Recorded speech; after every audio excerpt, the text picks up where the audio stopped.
Ethiopia, a land filled with history and alive with energy. It's a place where the past and present come together under the wide African sky. As we start this journey through South Ethiopia, we're exploring more than just a region. We are stepping into a story of human history. This is the birthplace of civilization, where our earliest ancestors began their journey. But the real heart of Ethiopia is in its people and their rich cultures.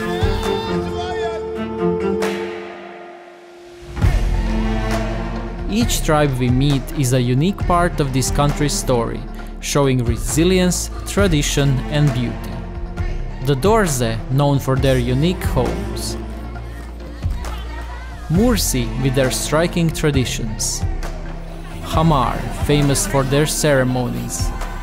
Suri, that will stun you with their beauty. Every tribe shows the diversity that makes this land special. Prepare to embark on a journey of discovery, to feel the pulse of ancient traditions and to immerse yourself in an adventure unlike any other. Welcome to South Ethiopia, unfiltered, vibrant, and waiting to share its untold stories.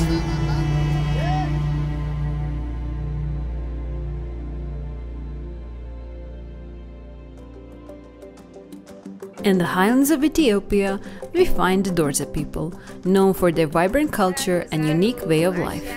The name of this village, we call it Dorze, and we are around 49,000 people living in this mountain.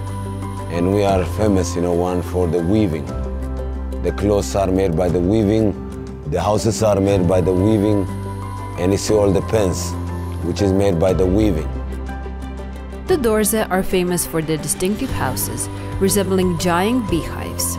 Made from bamboo and the ancet, or false banana plant, these homes are a marvel of design. They stand up to 2 stories high, and when termites attack the base, the Dorze simply lift the roof and remove the damaged parts, ensuring their home lasts for more than 6 decades. The ancet plant is central to Dorze life. It is not the fruit that they value, but the stalk and the base. They ferment it to create kocho, a staple food in tribes. The trunk and the root of the ancet are scraped to extract the pulp. The leftover fibers are used later for rope, hats, bags, and musical instruments. The pulp is then placed in a pit in the ground and covered with ancet leaves. It is left to ferment for several months. After fermentation, the kocho is dug up, chopped, and flattened so it can be cooked.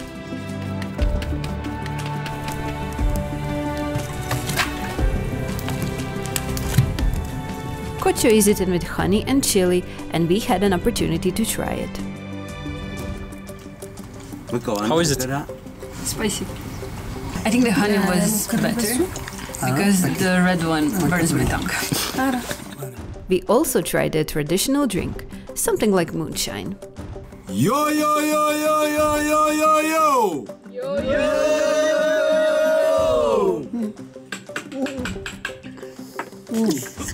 So how was it? It's usually drink alcohol, so it burns a lot.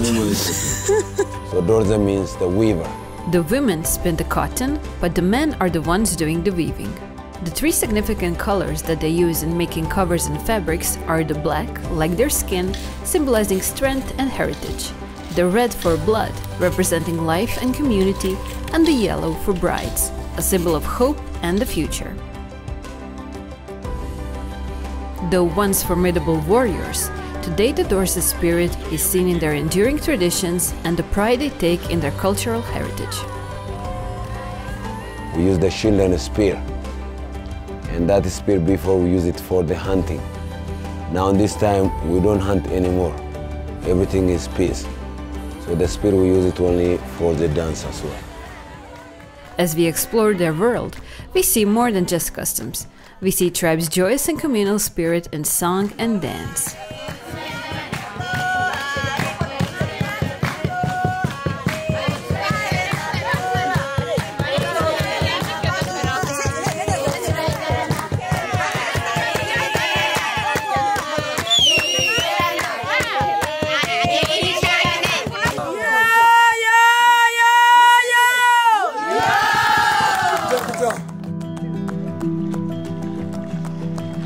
Our journey through Ethiopia took us to the lake Awasa. Here, life revolves around the water, a source of livelihood and wonder, a window into the daily rhythms of nature and local fishermen. In the early light, they return from their night's work, their boats laden with the night's catch, and we witness the age-old art of net weaving and tending. Breakfast by the lake is a stark reminder of the simple yet challenging lives of these fishermen. They consume their catch raw, seasoned with local spices, a tradition that sustains yet takes a toll on their health. It's a poignant glimpse into the realities of lake life. Here, at the busy fish market, the day's catch finds its way to the eager hands of buyers. Yet surprisingly, fish remains a luxury for many locals, often sold to restaurants rather than enjoyed at home. Lake Awasa is also a haven for wildlife, including the marabou storks. Towering and stark, these birds might not win any beauty contests, but they hold a unique place in the ecosystem. With their long legs, bald heads and massive wingspans, marabou storks are a striking sight along the water's edge. They play a crucial role as scavengers, helping to maintain the ecological balance by consuming carrion and waste. As evening approaches, a boat trip reveals more of the lake's inhabitants. We catch glimpses of hippos, their massive forms gracefully submerged, a serene yet powerful presence in the waters.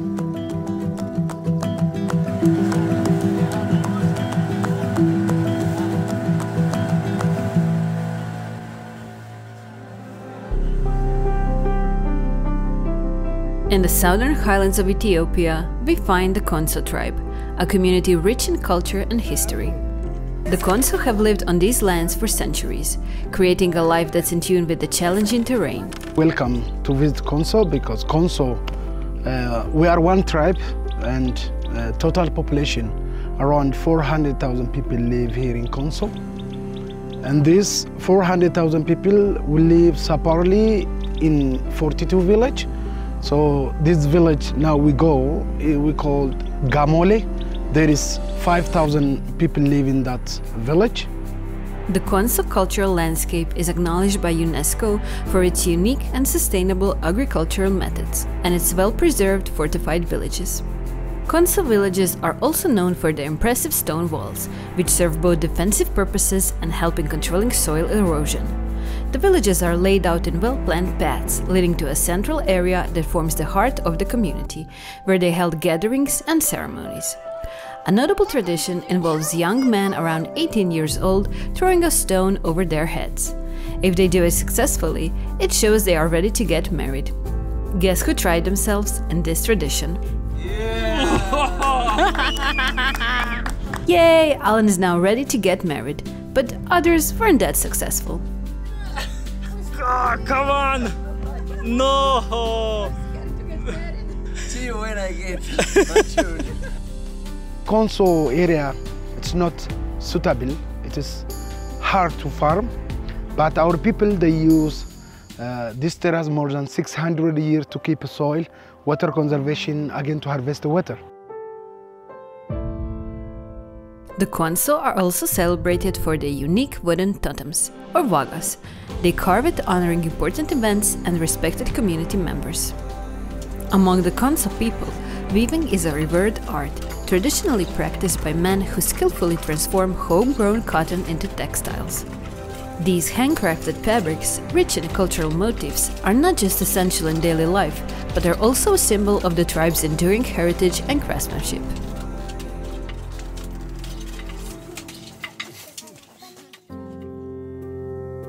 In the heart of Mago National Park, we find a community deeply rooted in tradition and nature, the Mursi, numbering around 8,000 in total, with 24 living in this particular village, lead a life that's a blend of the old and the evolving. Mursi homes, often housing more than 5 members, are nestled in this semi-nomadic landscape where life revolves around cattle and the rhythms of nature. Their existence is closely tied to their livestock, cows and sheep, which are central to their diet and culture. The Mursis sustain themselves on cow milk, cow blood, and porridge made from sorghum and maize.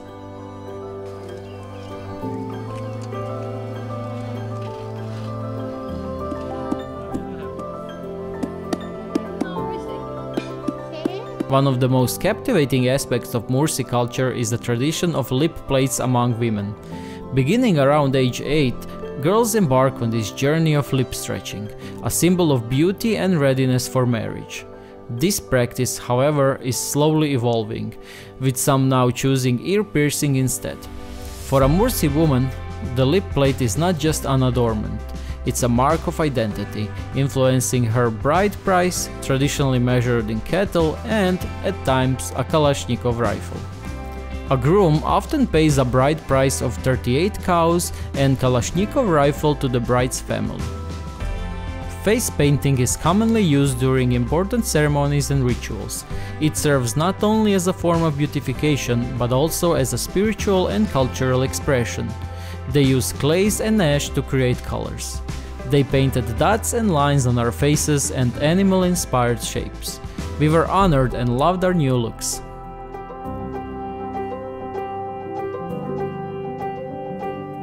In the Mursi tribe, women hold a place of immense importance and responsibility. They are the backbone of the community, managing a multitude of tasks, from cooking to child rearing, building houses to milking cows and fetching water from the river. Their day is a testament to strength and resilience. And men? Men spend most of their time in the bush, tending to the herds of cows and sheep. Their days and nights revolve around the care and protection of these animals, with many sleeping in the bush to guard their precious livestock.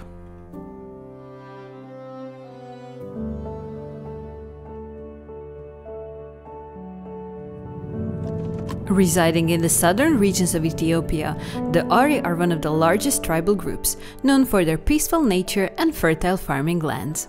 The Ari are skilled in pottery making, blacksmithing, and agriculture.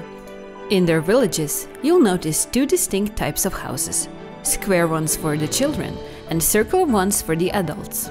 It is a tradition that when people marry, they move into the circular homes. One of the most unique aspects of Ari culture is their pottery making. They use clay and crushed rocks from the river to shape plates for everyday use.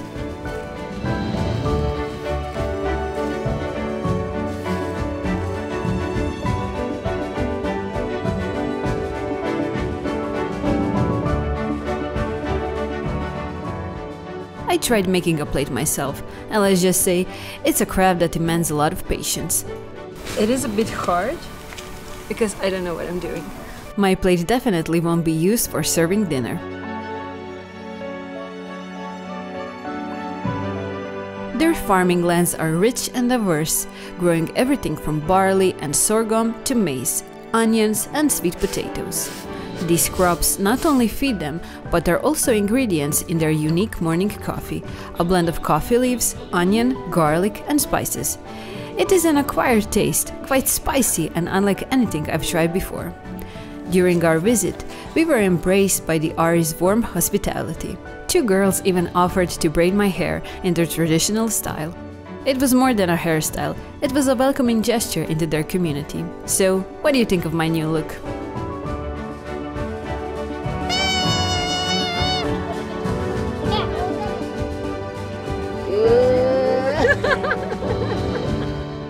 Throughout our journey, we've met many different tribes. You might wonder, do they all get along? Mostly yes. While some tribes have conflicts over land and cattle, many are friendly and meet peacefully at local markets. Today, we are stopping at Kiafar's market. It's a special day here. The market turns this small town into a bustling place where people from all around come to trade. They sell many things: spices, fruits, clothes and animals. But the market is more than just a place to trade. It's where people catch up with friends and family. They talk, share a drink, and sometimes even meet someone to marry. Everyone is welcoming, offering smiles wherever you go. For many, just getting to the market is a big effort. Some walk for over 5 hours with their goods. They are strong and determined, and often have donkeys to help carry the heavy stuff.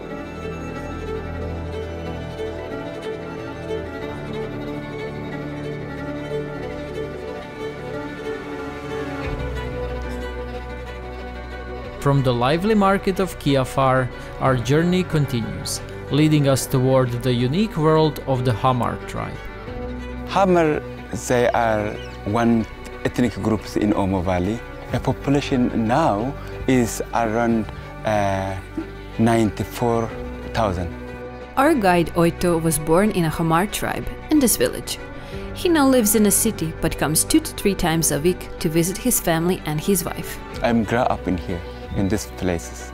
Usually we didn't know our age because we are born at the village. Yeah, so even if right now I don't know my age, how old I am. When he was around 6 or 7, he took care of goats, more than 40 goats.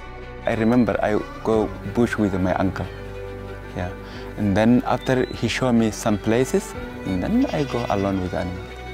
But when he got older, government forced them to go to school. He didn't like it at first, learning, being on time, but now... Now I'm thinking, I'm lucky, I see. What is Hamar's daily life? Humans really work very hard, take like homehold. Take a responsibility of kids. Go to bush, bring firewood, water, bring from here to like 2 kilometers away. They bring water, yeah, with a 25 liter, you know. But the man, he's looking at the animals, protected from the wild animals. That is very rare, and most of the time they send kids with animals, and then they go to make beehive.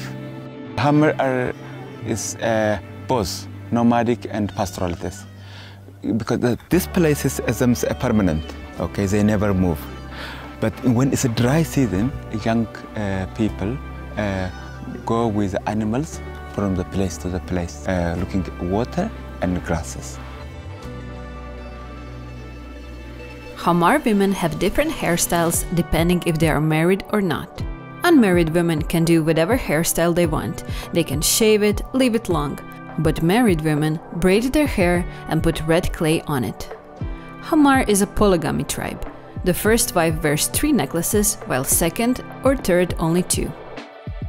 Hamar tribe pride themselves in one particular ceremony. The bull jumping is meaning that someone is ready for the marriage, he must jump over the bull. If he didn't that, he never get wife. It is a significant rite of passage for young men, also known as ukuli. Family members and friends from distant villages come together for this celebration, which is filled with feasting, dancing and singing. Since the Hamar don't follow a conventional calendar, the ukuli uses an ingenious method to inform people of the ceremony date. He ties knots on twigs, distributing them to family members. Each knot represents a day, indicating how many days are left until the ceremony begins. This simple yet effective system ensures everyone gathers at the right time.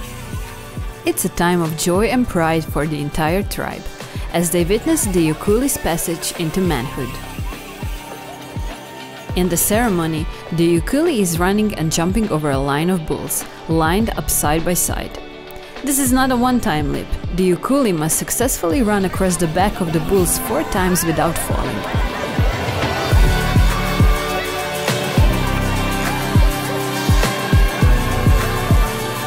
And he did it.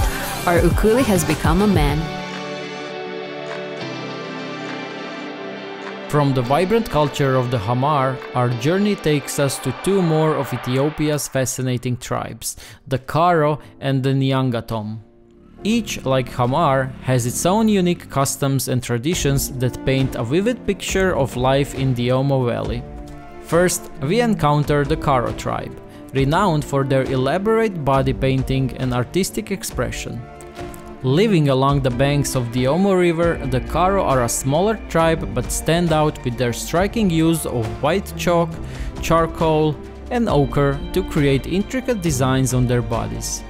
These designs are not just for beauty. They hold symbolic meanings and are important in Karo identity, especially during ceremonies and important events.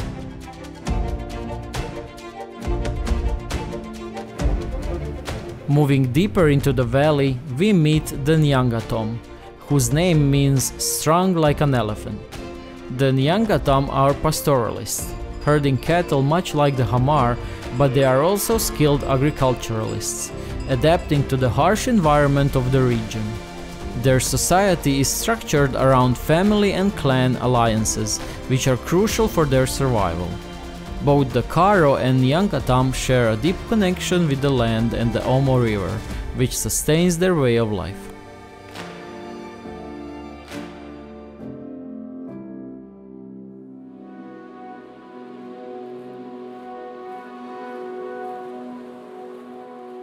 The Abore tribe thrives along the lake, their life rhythm set by the fields and the livestock they so carefully tend.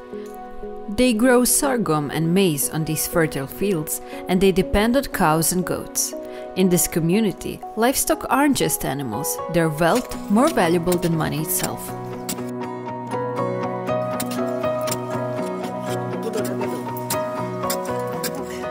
The Abore are instantly recognizable by their colorful clothing and the intricate beadwork that adorns them. These beads are more than just decorative items, they represent everything from a person's age to their marital status. The unique patterns of their beads make the Abore stand out, easily distinguishable from other tribes. And children, they grow up in close-knit family structures. The sense of community is strong, and children are raised not just by their parents, but by the village as a whole. Let's just say they all take care of each other's. During our visit, we brought along a Polaroid camera. We captured moments, the smiles of children, the pride in the eyes of the elders, and handed them the photos. For many, it was a rare chance to see their own image, as mirrors are a rarity here. The joy in their eyes, the laughter of the kids when they saw their own faces, these are the moments that truly capture the spirit of the Abore.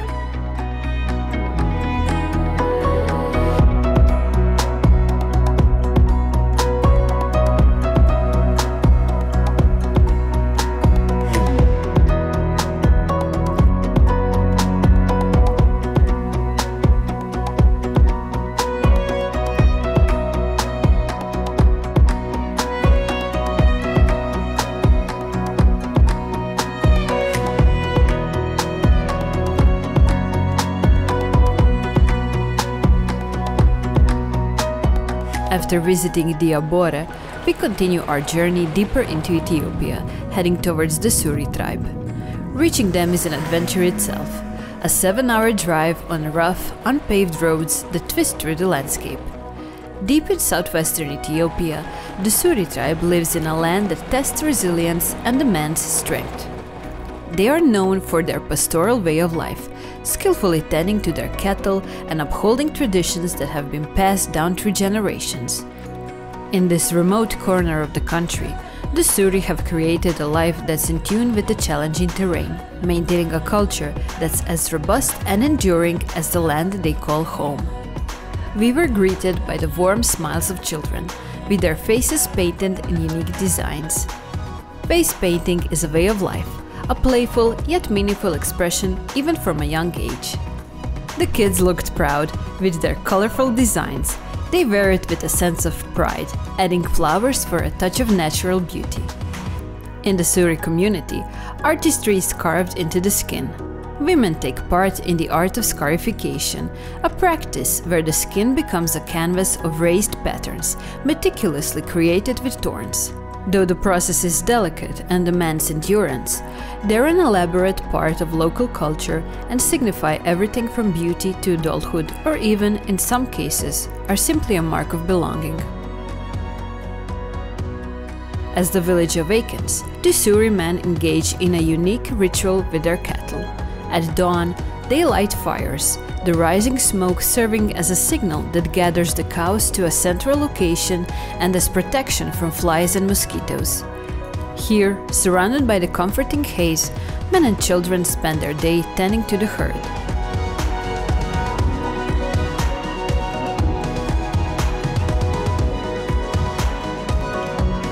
In a striking display of tradition, the youngest members are given cow's blood to drink, a practice believed to give strength and vitality.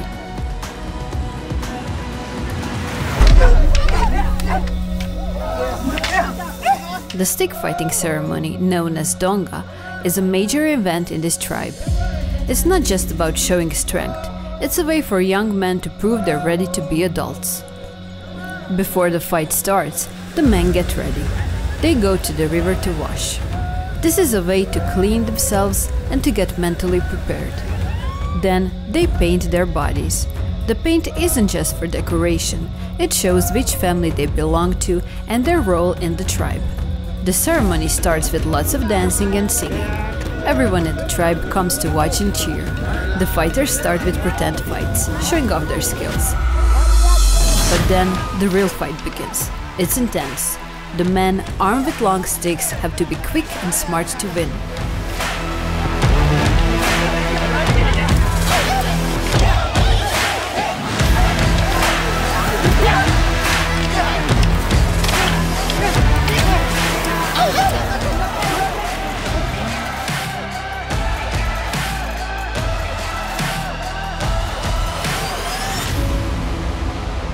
Our journey to the Suri tribe's village was long, but it led us to a remarkable experience. In this community, tradition is part of everything they do.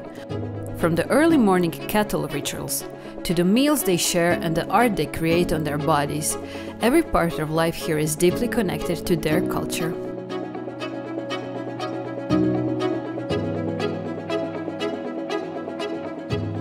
There's another place in Ethiopia we want to take you to. It's time to step away from tribal life and head into the city, to the ancient walled city of Harar. Harar Ugol, the old part of the city surrounded by walls, was named a World Heritage Site in 2005. Said to be the fourth holiest city in Islam, with over 80 mosques, some of which were built way back in the 10th century. Walking through these old streets is like stepping back in time. They've stayed the same for hundreds of years, letting you feel the city's long history. But Harar isn't just about old buildings. It's a city bursting with color. You'll see markets full of colorful fabrics, streets with houses painted in soft colors, and people wearing traditional clothes that make your everyday outfits seem plain in comparison. The streets are narrow but always buzzing with life. Hidden in these alleys, markets offer everything from spices and handmade baskets to traditional clothes and jewelry. Ethiopia is famous for its love for spicy food. We found a market full of chili peppers, and let me tell you, it was so spicy in the air we could hardly stop coughing and sneezing.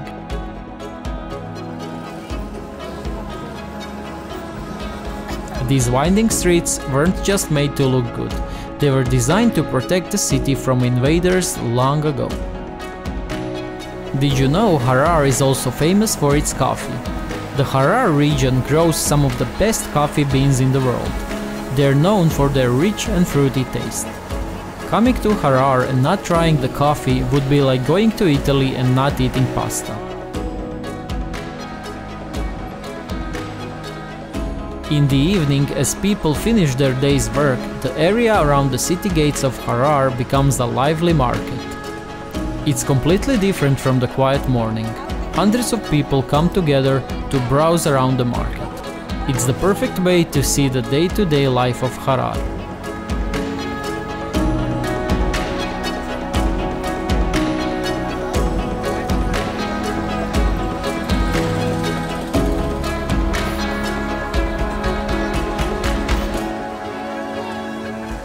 But as night falls over the city, the streets take on a different life. One of the city's most unique traditions comes alive: the feeding of wild hyenas. Legend says this practice started over 500 years ago to keep the hyenas from attacking people and their animals. Whether that's true or not, the tradition continues today, and it's something visitors can witness for themselves. The hyena men of Harar maintain this practice. Every evening they feed the hyenas meat scraps, sometimes even from their mouths. This unusual ritual has created a special bond between the people of Harar and the hyenas. The hyenas, usually seen as wild animals, wander the streets peacefully at night, showing no aggression thanks to this unique relationship. Taking part in this experience was unforgettable, but hyenas aren't the only animals that have grown used to human interaction in Harar. We also had a chance to feed birds of prey. These birds, mainly kites, are skilled hunters known for their impressive flying. They've become so familiar with people that they'll boldly swoop down and take meat right from your hand. It's an incredible sight, though not everyone finds it comfortable. Tana wasn't too excited of this part of our adventure.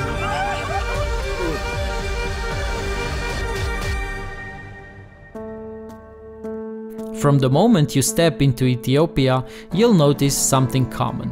Almost everyone is chewing on something. That's chat, a plant native to this part of Africa. Its evergreen leaves are not just a casual snack. They are a significant part of the culture, especially in Harar, known for having the best chat around. People, when they chew chats, they're getting calm and be silent mostly. Especially it depends on the individual. Some people get talking or keep on talking when they chew. Chat is a major source of income here. It's grown by local farmers and sold by traders, making it an important part of the economy in Harar region. When people chew chat leaves, they get a feeling similar to a strong cup of coffee. It makes them feel alert and energetic, and the effects can last for hours. And for me, I started chewing chat like when I was passing to the high school. When I chew, I just awake and I become energetic to read and to get a good result in my study. And then after the education is finished, I continue to chew because it is addicted. Here in Ethiopia, chewing chat is completely legal and a normal part of daily life. People chew the fresh leaves and stems, holding them in their cheek. They chew slowly, releasing substances that keep them awake and focused. Most of us, we chew and swallow it. That is the satisfaction you get with it. But in some places, they put in their cheek and spit it. Chewing chat is a time for friends to catch up, for business deals to be made, and for communities to connect. It's as much a part of social life as coffee or tea is in other cultures.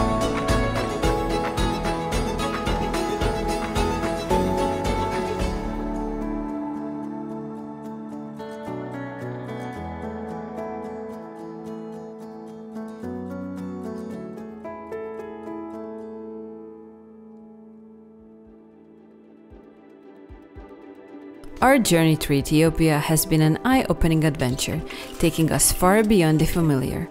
From the unique homesteads of the Dorze to the fierce traditions of the Suri, every moment has deepened our appreciation for the diverse ways of life that flourish here. Camping alongside the tribes offered us an unparalleled glimpse into their world, where we saw firsthand the challenges they face and the resilience with which they meet them.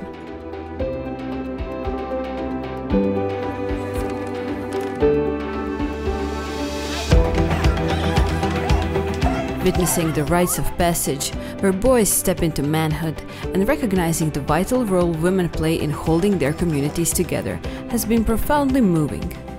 Even though the way of life in Ethiopia's tribe is very different from our busy modern world, their happiness and love for their traditions show us there are many different ways to find joy.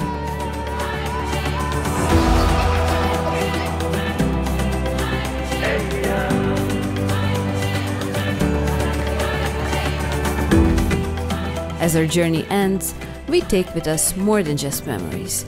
The people of Ethiopia has taught us valuable lessons. Their resilience, sense of community, and strong ties to their roots have truly touched us. This trip was more than just exploring new places. It's changed the way we see the world.